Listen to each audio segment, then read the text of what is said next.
नमस्कार मित्रों, Kumar home study पे आप सभी का स्वागत है। मैं प्रदीप कुमार प्रस्तुत हूँ एक नई वीडियो के साथ। आज का हमारा टॉपिक है भारतीय संविधान की अनुसूचियाँ। देखिए, भारतीय शासन अधिनियम 1935 में एक परिसंघीय संविधान का प्रारूप निर्धारित किया गया था, जिसमें 321 अनुच्छेद, 11 भाग और 10 अनुसूचियाँ थी। वहीं से प्रेरित होकर हमारे संविधान में अनुसूचियों को शामिल किया गया, क्योंकि हमारे संविधान पे सबसे ज़्यादा जो प्रभाव है, सर्वाधिक प्रभाव है, वो भारतीय शासन अधिनियम 1935 का है। अनुसूची की परिभाषा की बात करें तो अनुसूची संविधान में निहित अनुच्छेदों की व्याख्या करने का काम करती है। संविधान में जो अनुच्छेद होते हैं उनको व्याख्यायित करने के लिए संबंधित अनुसूची को संविधान में शामिल किया गया। अगर हम मूल संविधान की बात करें तो मूल संविधान में 8 अनुसूचियाँ थी, जो बाद में समय समय पे विभिन्न संशोधनों के द्वारा बढ़कर 12 हो गई हैं। तो वर्तमान में अनुसूचियों की संख्या 12 है। अगर हम बात करें 9वीं अनुसूची की, तो 9वीं अनुसूची को प्रथम संविधान संशोधन 1951 के द्वारा हमारे संविधान में जोड़ा गया। अगर हम 10वीं अनुसूची की बात करें तो 52वें संविधान संशोधन अधिनियम 1985 के द्वारा हमारे संविधान में जोड़ी गई। 11वीं अनुसूची 73वें संविधान संशोधन अधिनियम 1992 के द्वारा हमारे संविधान में शामिल की गई। 12वीं अनुसूची की बात करें तो 74वें संविधान संशोधन अधिनियम 1992 के द्वारा हमारे संविधान में जोड़ी गई। तो वर्तमान में अगर हम बात करें तो कुल 12 अनुसूचियाँ हैं। मूल संविधान की बात करें तो 8 अनुसूचियाँ थी। अनुसूचियों को शामिल करने की प्रेरणा है तो भारतीय शासन अधिनियम 1935 में जो एक परिसंघीय संविधान की कल्पना की गई थी, प्रारूप निर्धारित किया गया था, उसमें 10 अनुसूचियाँ शामिल थी और उसी का प्रभाव है कि हमारे संविधान में अनुसूचियों को शामिल किया गया। अब हम सभी अनुसूचियों को विस्तार से पढ़ेंगे। अनुसूची, प्रथम अनुसूची में राज्यों और संघ शासित प्रदेशों की सूची और उनके प्रादेशिक क्षेत्राधिकार को शामिल किया गया है। वर्तमान में इसमें 28 राज्य और 8 केंद्र शासित प्रदेश हैं। जब संसद या सरकार किसी नए राज्य का निर्माण करती है, नए केंद्र शासित प्रदेश का गठन करती है, तो इस अनुसूची में उनको शामिल कर दिया जाता है। वर्तमान में 28 राज्य हैं। तो जम्मू कश्मीर राज्य पुनर्गठन अधिनियम 2019 के द्वारा जम्मू कश्मीर को राज्यों से हटाकर 2 केंद्र शासित प्रदेशों में बदल दिया गया। इस प्रकार 28 राज्य हो गए, केंद्र शासित प्रदेश हो गए 9। लेकिन हाल ही में 26 जनवरी 2020 से दमन दीव और दादर नगर हवेली को, दोनों यूनियन टेरिटरीज को मर्ज कर दिया गया, एक कर दिया गया। इस प्रकार वर्तमान में 8 केंद्र शासित प्रदेश हैं और 28 राज्य हैं। अनुसूची 1 है, वो अनुच्छेद 1 और 4 को परिभाषित करने का कार्य करती है। अनुच्छेद 1 और 4, क्योंकि संबंधित अनुसूची के विषय के साथ साथ आपको उसके अनुच्छेदों को भी याद रखना है, क्योंकि परीक्षाओं में इससे संबंधित प्रश्न पूछे जाते हैं। तो अनुसूची 1 हमारी पूरी तरह से क्लियर हो गई है। राज्यों और संघ शासित प्रदेशों की सूची और उनके प्रादेशिक क्षेत्राधिकार को, वर्तमान में बात करें तो 28 राज्य और 8 केंद्र शासित प्रदेश हैं। अनुच्छेद 1 और 4 को परिभाषित करने का कार्य करती है। अब हम अनुसूची 2 की बात करें। बहुत बार परीक्षा में अनुसूची 2 से प्रश्न पूछा जाता है। अनुसूची 2 में क्या है? विशेष व्यक्तियों और पदाधिकारियों, जिनमें राष्ट्रपति, राज्यों के गवर्नर, राज्यसभा के सभापति, उपसभापति, लोकसभा के अध्यक्ष, उपाध्यक्ष, राज्यों के विधानमंडल, विधानसभा और विधान परिषदों के अध्यक्ष, सभापति, उपाध्यक्ष, उच्च न्यायालयों के न्यायाधीशों, सर्वोच्च न्यायालय के न्यायाधीशों और कैग नियंत्रक महालेखा परीक्षक, इनके वेतन, भत्ते, पेंशन और विशेषाधिकारों का विवरण इस अनुसूची 2 में किया गया है। इससे संबंधित अनुच्छेद आपको याद रखने हैं: 59, 65, 75, 97, 125, 148, 158, 164, 186 और 221। कई बार परीक्षाओं में और भी गहराई से पूछ लिया जाता है। तो इनके सब क्लोज हैं। 59 का सब क्लोज 3, 65 का सब क्लोज 3, 75 का 6। इस प्रकार आपको इन अनुच्छेदों को एक बार सरसरी तौर से पढ़ लेना है। तो इन अनुसूची 2 की बिल्कुल क्लियर हो चुका है। इसमें वेतन, भत्ते, पेंशन और विशेषाधिकारों का विवरण है। किन का? मुख्य व्यक्तियों और पदाधिकारियों का, जिसमें आपको याद रखना है राष्ट्रपति, गवर्नर्स और जितने भी जो विधायिका है केंद्र की और राज्यों की, उसके सभापति, अध्यक्ष, उपसभापति, सर्वोच्च न्यायालय, उच्च न्यायालय के न्यायाधीशों और कैग नियंत्रक एक महालेखा परीक्षक के भी वेतन, भत्ते और पेंशन का विवरण अनुसूची 2 में है। अनुसूची 3 से बार बार परीक्षाओं में प्रश्न पूछे जाते हैं। इस अनुसूची 3 में केंद्र के मंत्री, सांसद, राज्यों के मंत्री, विधायक और संसद और राज्यों के विधानमंडलों के चुनाव लड़ने वाले अभ्यर्थियों, सुप्रीम कोर्ट और हाई कोर्ट के जजेस और नियंत्रक एवं महालेखा परीक्षक कैग, इनके पद और गोपनीयता की शपथ का विवरण इसमें दिया गया है। जो मंत्री हैं उनकी पद और गोपनीयता की शपथ, और जो बाकी सांसद और विधायक हैं उनके पद की शपथ, और जो निर्वाचन में शामिल होने वाले हैं, जो अभ्यर्थी चुनाव लड़ने वाले हैं, उनकी शपथ का विवरण भी इसमें दिया गया है। संबंधित अनुच्छेदों को देखें तो 75 का 4, 99, 124 का 6, 148 का 2, 164 का 3, 188 और 219, इन अनुच्छेदों की व्याख्या करने का कार्य अनुसूची 3 करती है। परीक्षाओं में बहुत बार एक गलती हो जाती है, इसमें पूछा जाता है कि अनुसूची 3 में किसकी शपथ और पद व गोपनीयता की शपथ का विवरण है। तो मैं आपको बता दूं, राष्ट्रपति और राज्यपाल, इनकी शपथ का विवरण इस जो फॉर्मेट है वो इस अनुसूची में शामिल नहीं है। इनसे संबंधित शपथ का जो फॉर्मेट है, जो वर्णन है, वो इनसे संबंधित अनुच्छेदों में ही किया गया है। तो ये आपको ज़रूर याद रखना है। और जो है उसमें राज्यसभा में सीटों का आवंटन किया गया है। ये आर्टिकल 41 और 82 को व्याख्यायित करने का कार्य करती है। इस अनुसूची में जो राज्य हैं और यूनियन टेरिटरीज़ हैं, उनको जो राज्यसभा सीटों का आवंटन अलॉटमेंट किया गया है, उसका वर्णन इसमें किया गया है। हमारे देश में देखिए, जो संघीय व्यवस्था होती है, वहाँ पे जो राज्यों की प्रतिनिधित्व परिषद जो सभा होती है, उसमें समान बंटवारा किया जाता है। लेकिन हमारे देश में इस प्रकार की व्यवस्था ना करके राज्यों को और केंद्र शासित प्रदेशों को जनसंख्या के आधार पर सीटों का बंटवारा किया गया है। अगर हम देखें तो सर्वाधिक सीटें उत्तर प्रदेश को दी गई हैं और 2 केंद्र शासित प्रदेशों को सीटों का बंटवारा किया गया है, दिल्ली को 3 और पुदुचेरी को 1। इस प्रकार अनुसूची 4 में राज्यसभा के लिए सीटों का आवंटन किया गया है। अनुसूची 5 में अनुसूचित क्षेत्रों और जनजातियों के प्रशासन और नियंत्रण संबंधी प्रावधान किए गए हैं। अनुसूचित क्षेत्रों और जनजातियों के प्रशासन और नियंत्रण संबंधी प्रावधान इसमें किए गए हैं। इसमें आपको ये याद रखना है, इसमें असम, मेघालय, त्रिपुरा और मिजोरम को छोड़कर जो अन्य राज्य हैं उनसे संबंधित अनुसूचित क्षेत्रों और जनजातियों के प्रशासन और नियंत्रण संबंधी प्रावधान किए गए हैं। यह अनुच्छेद 244(1) को व्याख्यायित करने का कार्य करती है अनुसूची। इस अनुसूची के पैरा 6(1) के अनुसार अनुसूचित क्षेत्रों का मतलब है ऐसे क्षेत्र जो समय समय पर राष्ट्रपति घोषित करेंगे, और इन क्षेत्रों से संबंधित जो रिपोर्ट है वो वार्षिक रूप से राज्यपाल है वो राष्ट्रपति को प्रेषित करेंगे, और ऐसे समय में भी जब राष्ट्रपति ऐसी कोई मांग करता है तब भी राज्यपाल इन क्षेत्रों से संबंधित रिपोर्ट राष्ट्रपति को प्रेषित करेंगे।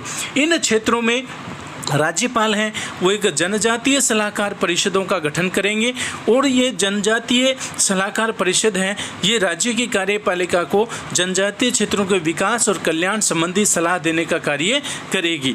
वर्तमान में देखें तो 10 स्टेट्स में ऐसे अनुसूचित क्षेत्र घोषित किए गए हैं, जिनमें आंध्र प्रदेश, तेलंगाना, छत्तीसगढ़, गुजरात, हिमाचल प्रदेश, झारखंड, मध्य प्रदेश, महाराष्ट्र, उड़ीसा और राजस्थान में अनुसूचित क्षेत्र घोषित किए गए हैं।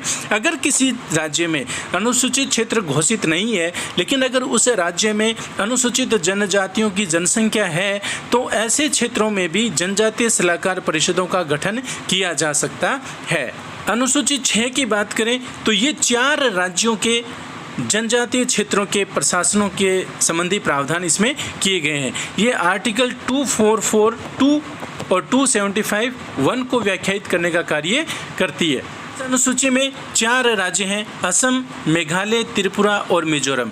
इनको आपको स्पष्ट अच्छी तरह से याद कर लेना है, AMTM, असम, मेघालय, त्रिपुरा और मिजोरम। और मणिपुर इसमें शामिल नहीं है। असम, मेघालय, त्रिपुरा और मिजोरम। ये संविधान में ये अनुसूची है, ये बारदोलोई समिति की रिपोर्ट के आधार पर अनुसूची 6 को संविधान में शामिल किया गया। इसमें क्या होता है कि संबंधित ये जो 4 राज्य हैं, इनके जनजातीय क्षेत्रों को स्वायत्त जिलों के रूप में गठित किया जाता है। स्वायत्त जिलों के रूप में, और राज्यपाल है वो स्वायत्त जिलों को गठित करने, पुनर्गठित करने का अधिकार रखते हैं। राज्यपाल इन स्वायत्त जिलों को नया जिला बना सकते हैं, क्षेत्रों को बढ़ा सकते हैं, घटा सकते हैं, या इनका नाम परिवर्तित कर सकते हैं, और सीमाएं भी निर्धारित की जा सकती हैं। ये इसलिए किया जाता है ताकि इन 4 राज्यों के जो जनजातीय लोग हैं उनकी जो मूल पहचान है वो बनी रहे। और ये जो छठी अनुसूची है ये आदिवासी समुदायों को काफ़ी स्वायत्तता प्रदान करती है। उस राज्य में राज्यपाल जो है वो जो स्वायत्त जिले हैं उनकी जिला परिषद और क्षेत्रीय परिषद हैं उनका गठन करेंगे, और उनमें जो कानून बनाने की शक्ति है वो इन जिला परिषदों और क्षेत्रीय परिषदों को प्राप्त है। ये निकाय उस क्षेत्र में विकास संबंधी कार्य, स्वास्थ्य देखभाल, शिक्षा, सड़क और प्राथमिक विद्यालयों, सड़कों हैं, कृषि है, नहरों संबंधी कार्य हैं वो करने के लिए पावरफुल हैं। तो इस प्रकार ये अनुसूची 6 हुई। अब बात करते हैं अनुसूची 7 की। अनुसूची 7 है वो आर्टिकल 246वें अनुच्छेद को परिभाषित करने का कार्य करती है, जिसमें केंद्र और राज्यों की शक्तियों के बंटवारे संबंधी प्रावधान किए गए हैं। इनमें केंद्र और राज्यों की शक्तियों का बंटवारा इस प्रकार किया गया है कि इसमें 3 सूचियां शामिल की गई हैं, संघ सूची, राज्य सूची और समवर्ती सूची। इन तीनों सूचियों में उन विषयों को रख दिया गया है जिनसे संबंधित कानून बनाने की शक्ति उन राज्य को या संघ को या दोनों को है। संघ सूची की बात करें तो इसमें 97 विषय थे, वर्तमान में इसमें 100 विषय आते हैं। राज्य सूची की बात करें तो इसमें 66 विषय थे, वर्तमान में 61 विषय आते हैं। समवर्ती सूची की बात करें तो मूल रूप से 47 विषय थे, वर्तमान में 52 विषय आते हैं। सूचियों को समझिए इस प्रकार कि संघ सूची में जो विषय शामिल हैं, महत्वपूर्ण विषय जैसे दूरसंचार है, रक्षा है, प्रतिरक्षा है, परमाणु है, रेलवे है, या बहुत ही राष्ट्रीय हित के महत्व के जो उद्योग हैं उन सबको इसमें शामिल किया गया है, और उन विषयों पर कानून बनाने का अधिकार संघ को, केंद्र सरकार को है। राज्य सूची में जो विषय शामिल होते हैं उन पर कानून बनाने का अधिकार राज्य सरकार को होता है, लेकिन राष्ट्र हित में राज्य सूची के विषय पर भी केंद्र कानून बना सकता है। समवर्ती सूची की बात करें तो दोनों को कानून बनाने का अधिकार होता है, राज्य और संघ को, लेकिन जहाँ पे दोनों के कानून में टकराव होगा वहाँ संघ का कानून मान्य होगा। लेकिन अगर राज्य ने पूर्वानुमति लेकर किसी कानून का निर्माण समवर्ती सूची के विषय पे किया है तो वहाँ पे राज्य का कानून उसके क्षेत्राधिकार में लागू रहेगा। इसमें 47 विषय थे, वर्तमान में इसमें 52 विषय हैं। इनके अलावा संविधान में एक सूची और अवशिष्ट शक्तियों से संबंधित जो विषय इन तीनों सूचियों से बच गए या कोई नया विषय आता है जो इन तीनों में शामिल नहीं होता है, उस पर अधिकार जो है वो केंद्र का होगा कानून बनाने का। इस प्रकार ये अनुसूची 7 में 3 सूचियां दी गई हैं, संघ सूची, राज्य सूची और समवर्ती सूची। समय समय पे इन सूचियों में जो विषय होते हैं उनमें परिवर्तन होता रहता है। अब हम बात करें अनुसूची 8 की। परीक्षा में बार बार प्रश्न रिपीट होते हैं अनुसूची 8 से। अनुसूची 8 में क्या है? इसमें भारत की आधिकारिक भाषाएं हैं। वर्तमान में 22 भाषाएं अनुसूची 8 में शामिल हैं। मूल रूप से संविधान में 12 भाषाएं थी। ये अनुच्छेद 344(1) और 351 को व्याख्यायित करने का कार्य ये अनुसूची करती है। देखिए, 15वीं भाषा के रूप में सिंधी को शामिल किया गया 21वें संविधान संशोधन 1967 के द्वारा, और ये हमारी 15वीं आधिकारिक भाषा बनी। 71वें संविधान संशोधन 1992 के द्वारा 8वीं अनुसूची में 3 भाषाएं शामिल की गई, कोंकणी, मणिपुरी और नेपाली। कोंकणी, मणिपुरी और नेपाली। 92वें संविधान संशोधन 2003 के द्वारा 4 भाषाएं शामिल की गई, बोडो, डोगरी, मैथिली और संथाली। देखिए ये आपस में संबंधित सी लग रही हैं, बोडो और डो लेके डोगरी, मैथिली और संथाली। तो इस प्रकार 4 भाषाएं। तो मूल रूप से 14 थी, उसके बाद में 1 जोड़ी गई, फिर 3 जोड़ी गई और फिर 4 जोड़ी गई। इस प्रकार वर्तमान में 22 भाषाएं इसमें शामिल हैं। आपको ये तीनों अनुच्छेद और कौन कौन सी भाषाएं शामिल की गई आपको बिल्कुल रट लेना है, क्योंकि परीक्षाओं में बहुत बार प्रश्न यहीं से आता है। अब अगली बात करें तो वर्तमान में 38 भाषाएं ऐसी हैं जो लाइन में लगी हुई हैं ये आधिकारिक भाषाएं बनने के लिए, जिनमें हमारी राजस्थानी भी एक है जो कि आधिकारिक भाषा बनाने के लिए आंदोलन किए जा रहे हैं। ऐसे कुल 38 भाषाएं वर्तमान में पूरे देश में जिनके लिए आंदोलन किया जा रहा है अनुसूची 8 में शामिल किए जाने के लिए। अब हम बात करें अनुसूची 9 की। ये वो पहली अनुसूची है जो कि मूल संविधान के उपरांत जोड़ी गई थी।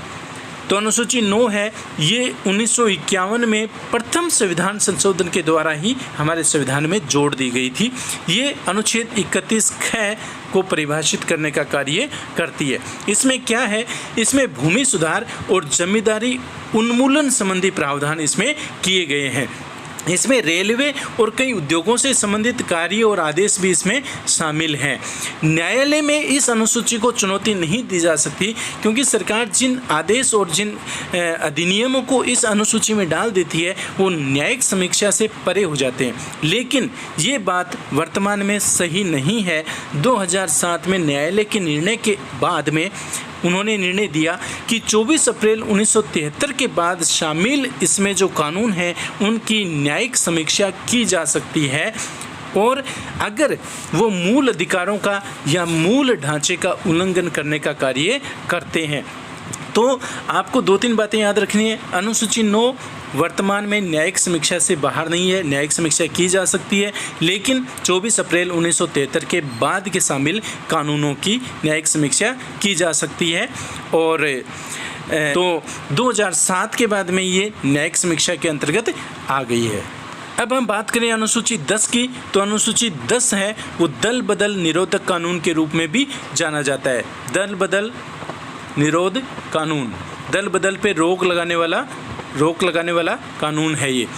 इसमें आर्टिकल 102 का 2 और 191 का 2, यानी अनुच्छेद 102(2) और 191 के सब क्लोज 2 को परिभाषित करने का कार्य करती है।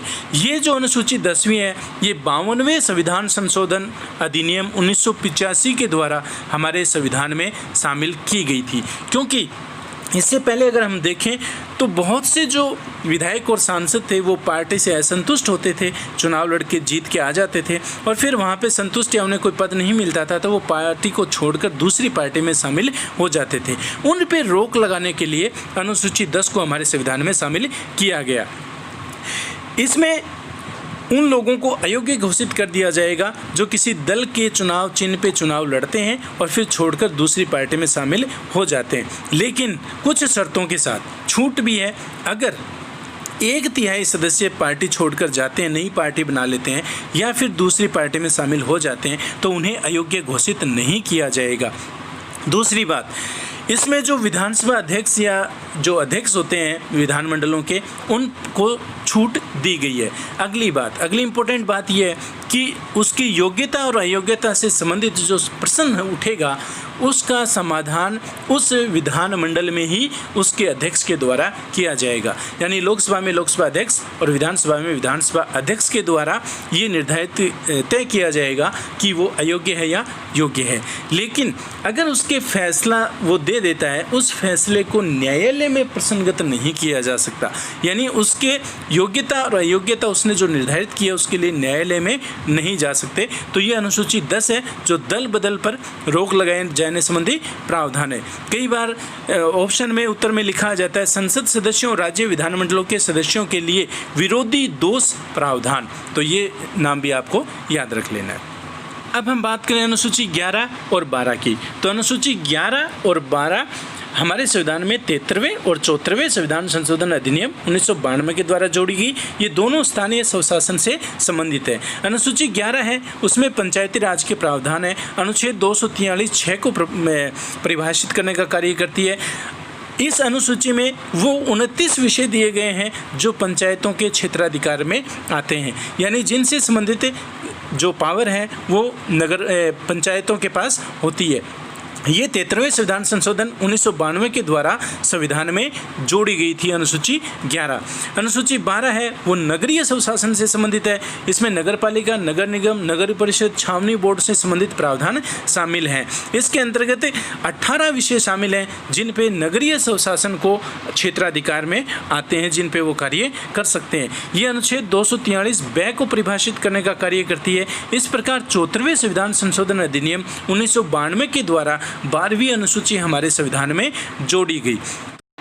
मित्रों, अनुसूची 9 की स्लाइड में नीचे अगर आप देखेंगे तो वर्तमान में नियमों की संख्या 284 दी गई है, जो गलती से लिखी गई है। मैंने आपको बताया नहीं, मूल रूप से 284 नियम थे, लेकिन वर्तमान में अनुसूची 9 में नियम और कानूनों की जो संख्या है वो 282 है।